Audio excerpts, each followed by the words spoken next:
ایک کتاب روشن کی آیتیں ہیں، ہم نے اس قرآن کو عربی میں نازل کیا ہے تاکہ تم لوگ سمجھ سکو۔ اے پیغمبر، ہم اس قرآن کے ذریعے سے جو ہم نے تمہاری طرف بھیجا ہے تمہیں ایک نہایت اچھا قصہ سناتے ہیں، اور تم اس سے پہلے بے خبر تھے۔ جب یوسف نے اپنے والد سے کہا کہ ابا، میں نے خواب میں 11 ستاروں اور سورج اور چاند کو دیکھا ہے، دیکھتا کیا ہوں کہ وہ مجھے سجدہ کر رہے ہیں۔ انہوں نے کہا کہ بیٹا، اپنے خواب کا ذکر اپنے بھائیوں سے نہ کرنا، نہیں تو وہ تمہارے حق میں کوئی چال چلیں گے۔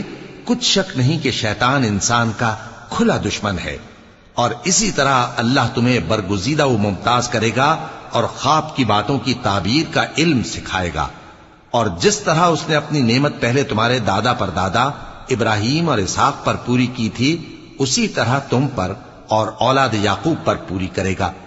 بے شک تمہارا پروردگار سب کچھ جاننے والا ہے، حکمت والا ہے۔